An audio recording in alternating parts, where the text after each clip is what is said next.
Hi friends, Mrs. McBride here, coming to you straight from my kitchen table. Today I wanted to talk to you about freefall.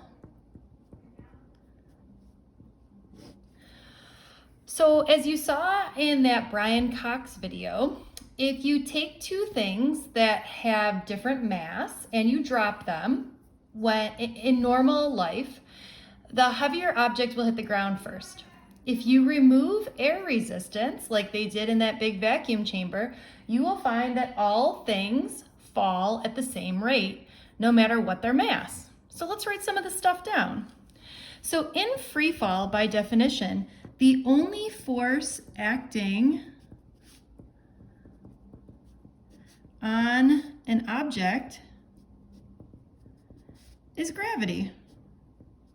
So nothing that has wings or a motor or anything like that. If it's in free fall, then the only force acting on the object is gravity.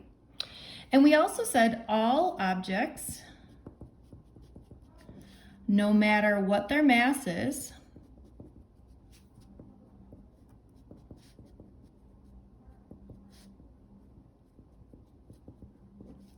fall at the same rate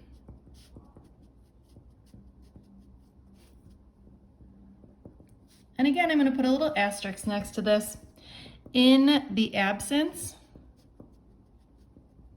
of air resistance. So if we have air resistance in there, then sort of all bets are off because the size and the shape will affect the way the object falls. Okay, so if all objects fall at the same rate, what rate is this? Well, this is one of my favorite numbers in physics, little g. Little g is called the acceleration due to gravity. Okay, and keyword here is acceleration. This is not gravity. This is not the force of gravity. This is the acceleration caused by gravity. All objects are attracted to all other objects, as you know, and when these objects get closer together, they get more attracted, and therefore they're going to accelerate towards each other. Okay, in the same way when I throw a baseball up in the air, it slows down because it's feeling less attracted to the earth, and then when it comes back down, it's speeding up as it's attracted to earth, or gravity is accelerating the baseball towards earth. Okay, so little g, we say technically is negative 9.8 meters per second squared. It is perfectly okay to say that this is really negative 10 meters per second squared. So what does this mean? This means that if I throw something up in its acting in free fall, that it's going to be changing its velocity by negative 10 meters per second every 1 second. That's how you get the meters per second squared. Now, also important in AP Physics here, because we're going to be doing some complicated problems, is that anytime we're going up, we're going to say that we're moving in the positive direction. And anytime that we are going down, we can say that we're moving in the negative direction. Why did we choose this? Well, we had to make a choice, so I chose these two directions, and you get to have the benefit of having the same choice. Okay, so what are we doing here? Well, let's pretend here's me. I don't know why I always draw myself with a skirt. I never wear skirts. Okay, and here I have the same baseball that I was talking about. And I'm going to kind of give you like a freeze frame of what this baseball would look like if I threw it up in the air. And this would be sort of a freeze frame of the path that it would follow. Those frames taken every 1 second. Well, because I have quite the arm, let's say I throw this up in the air at 30 meters per second. Well, what is the velocity going to be 1 second later? Well, we know that according to gravity, we're going to lose 10 meters per second every 1 second. Okay, so 30 minus 10 is going to give me 20 meters per second. Okay, so the velocity is decreasing. Okay, what happens in 1 more second? Well, I lose again 10 meters per second, or I'm left with 10 meters per second. Okay, what happens 1 second later? Well, my velocity goes to 0 because 10 minus 10 is 0. So I'm going to stop at the top. This is important, and we're going to need to know this, that when we hit the top here, we stop. Okay? Now, what happens next? Well, I was at 0, and I'm still losing 10 seconds. Excuse me, 10 meters per second. So technically, this is my negative 10 meters per second.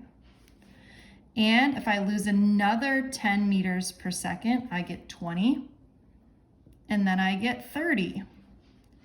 Okay, now some things to note here. Look, these two velocities are the same. So the speed at which you throw something up in the air is the same speed at which it comes back down, again, in the absence of air resistance. And look, when we're going up, everything is positive, and when we're going down, everything is negative. Okay, just a quick note here, that if I were to do the same thing, I'll draw myself with pants now, and I were to look at what happens to the acceleration at each one of these spots, a lot of people think that the acceleration is 0 up there. Nope. The acceleration is always negative 10 meters per second squared. Okay, it's negative 10 here, and here. I know you're going to be shocked, but it's also negative 10 here, and negative 10 here, and shockingly, negative 10 meters per second squared there as well. Okay, meaning that, look, it's the change in velocity, but it's constant acceleration. Gravity's not pulling you any more or less depending on where you are. Okay, if you're close to the surface of the earth, it's always going to be negative 10 meters per second squared. I think I'm reading your mind here when I'm thinking, let's do a practice problem. I knew we were on the same page. All right, let's pretend here on the edge of a cliff is, who can this be? Well, let's pretend this is Jake, okay? And Jake is holding a very heavy, look at the size of that, bowling ball, okay? Jake is 10 meters above the ground. And my question to you is, when he drops this bowling ball, how long will it take for it hit the ground? Okay, well, let's calculate. So we've got x, v naught, v, a, and t. We want to know, how long does it take this bowling ball to hit the ground? Well, what else do we know? Well, since this bowling ball is in free fall, we can say that the acceleration is negative 10. You can use negative 9.8 if you want to be a 9.8er, that's fine, but I'm going to use 10. We also know the initial velocity is 0. We'll assume that Jake dropped that bowling ball from rest. And we know that the distance is 10. But remember, the bowling ball is going down, so we're going to use that the bowling ball is going negative 10. It's losing 10 meters of height. Okay, so we're picking the equation here that has nothing for v. So we're going to use the equation x equals v naught t plus 1/2 at squared. Or negative 10 equals 1/2 of negative 10 times t squared. Or negative 10 equals negative 5t squared. Divide both sides by negative 5. Negative 10 divided by negative 5, I'm sure you're saying to yourself, is 2, equals t squared. Or t is equal to the square root of 2, or about 1.4 seconds. Okay? But you know what we should be doing right now? Let's kick it up a notch, okay? So as we kick this up a notch,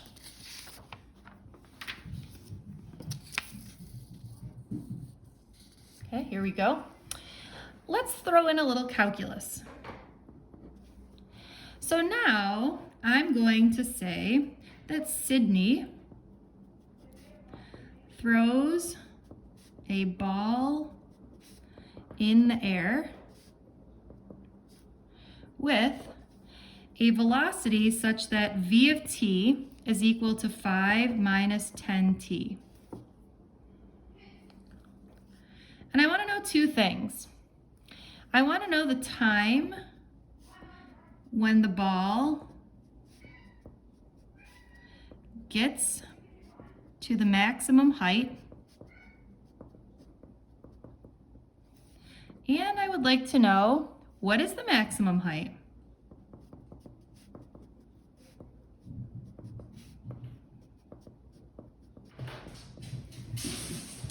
Okay.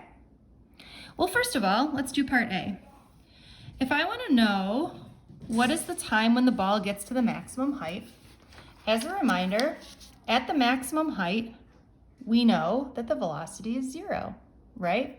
So I'm basically saying, if I plug in 0 for my velocity, I'll figure out the time when the velocity is 0 or when we're at the maximum height. So I've got 0 equals 5 minus 10t. I'm going to add 10t to both sides, or 10t is equal to 5. I'm doing some math here, and I get t equals 2 seconds. All right, piece of cake. Now I want to know, what is the maximum height? Okay, so I'm going to go ahead and start out by writing out what are my givens. What do I know is going on here? Okay, I want to know, what is the max height? I know that the time, did I just say 2 here? Jeez Louise, this is 1/2. I hope you are correcting me at home. 5 divided by 10 is 1/2. Okay, so the time over here is 1/2. Sorry, folks. The acceleration is -10, and we're also going to assume that, no, we're not going to assume. How do we figure out what the initial velocity is? Well, if we look at our formula here, the initial velocity would be, what is the velocity when the time equals 0? Well, when the time is equal to 0, this whole thing becomes 0, or the initial velocity is really just 5. Okay, so we are going to choose the equation without v. So again, we know v. We know that the final velocity is also 0 at the maximum height. So we can really choose any equation that we have here. So I'm going to choose x equals 1/2 v plus v naught times t. You could really choose any one, but I just thought this one maybe is the easiest. So the final velocity is 0. It stopped at the top. The initial velocity is 5, and the time is 1/2. So 1/2 times 1/2 is 1/4 times 5. I think you get 5/4 of a meter. Okay. One more problem for you here, friends. This one's going to be tricky, okay? So on the edge of the cliff here, we've got Adam's strand, okay? Adam loves to be difficult. Just kidding, okay? So Adam is going to throw this soccer ball up in the air with an initial velocity of 20 meters per second. He's also standing on a cliff that is 20 meters tall. And the ball is really going to go up, and then it's going to go down. And our question is, how long is the ball in the air for? Okay, so we can do a couple of things here. I really see there's really 3 different parts of this motion, right? There's on the way up, and then when it comes back down to the same height, and then there's from here to the ground. All right, so really 3 different things going on here. The nice thing is that 1 and 2 are going to be the same, right? Because the time it takes to go up is the same time it takes to go down. So let's take a look at how we can solve for 1 and 2 first, and then we'll tackle number 3 and see what that looks like. Okay, so for 1 and 2, if we start with x, v naught, v, a, and t, we have that the distance traveled, we don't know. The initial velocity is 20. The final velocity is 0. Acceleration is -10. And the time is what we're looking for. Okay, so we should be able to use our equation, v equals v naught plus at, and solve. Or 0 equals 20 minus 10t.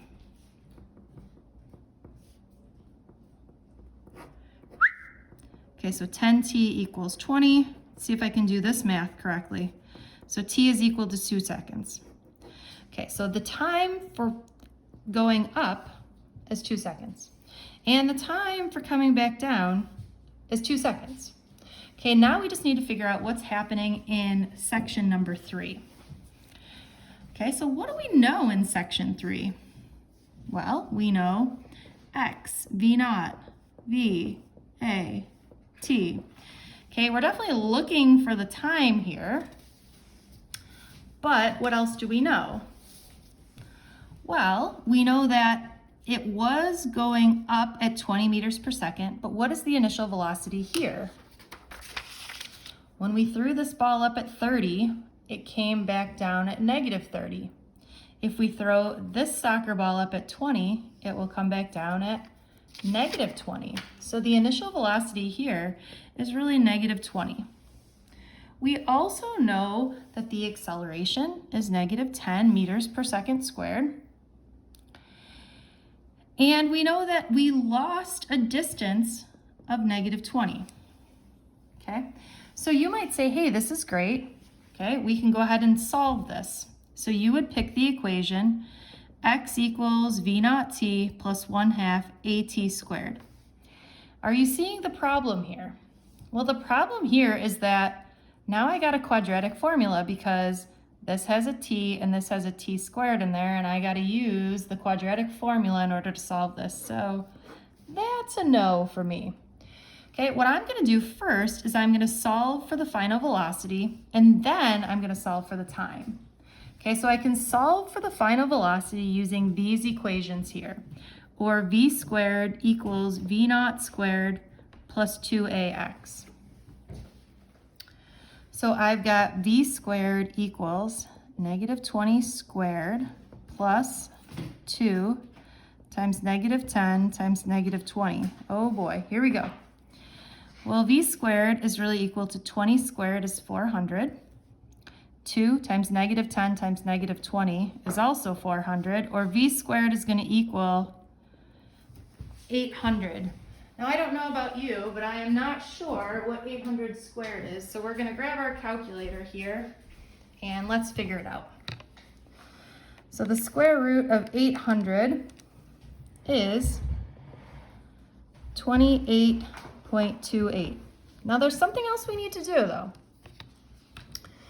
Because this is going down at this point, we need to add the negative. The negative is very, very important, okay? But we're not done, right? We still need to find the time. But let's, for God's sakes, use the easy equation here of v equals v naught plus at. Or negative 28.28 equals negative 20 minus 10t. Is that enough negatives for you? Okay, we add 20. Or negative 8.28 equals negative 10t. Negative 8.28 divided by negative 10 equals 0.828. Okay?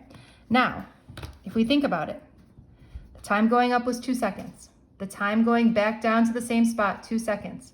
And number 3, here's the time of 0.828 seconds. So the total time that it takes would be 4.828 seconds. Okay. Hopefully you don't have any questions on that. Now, if you want, you can turn off the video here, but I want to show you one more thing that's kind of cool. Okay, this is like, how do you actually figure out this using your calculator? Okay, so give me 1 second here.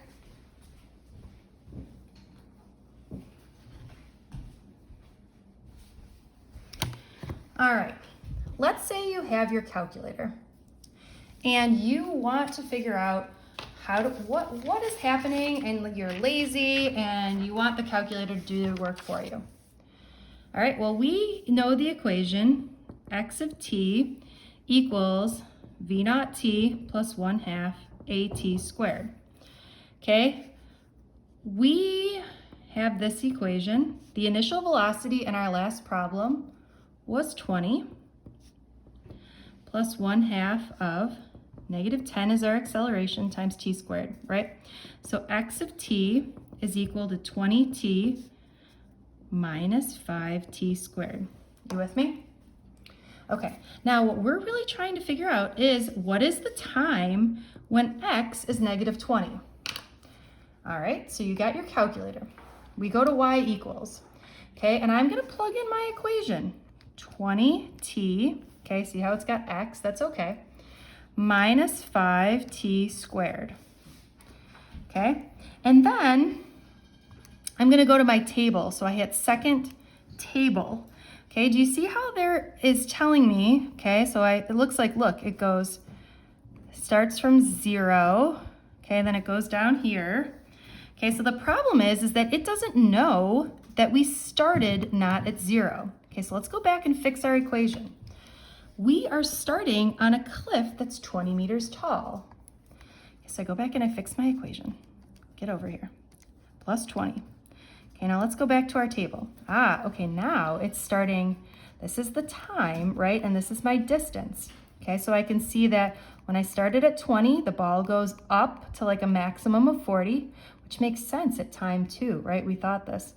Okay, then it goes back down to 20, again, 4 seconds. We already had this, right? We had this on this exact thing on our paper, right? That it took 2 seconds to go up and 2 seconds to go back down, okay? So now my question is, well, what is the time when it gets back to 0 or it hits the ground? It looks like it's somewhere between 20 and negative 5, which is great. Okay, so we can go and do our table set and say, you know what? Instead of going by ones, I want to go by 0.1. Okay. So see if I can get a little bit closer. Well, I want to know, when does this hit the ground? Okay, do you see here? At 4.8 seconds, the y value is 0.8. So that tells me that it's going to hit the ground at 4.8 seconds. Guess what we found our answer to be here, right? 4.8 seconds. This is a way to double check your work. All right, friends, have a nice day. Happy problem solving.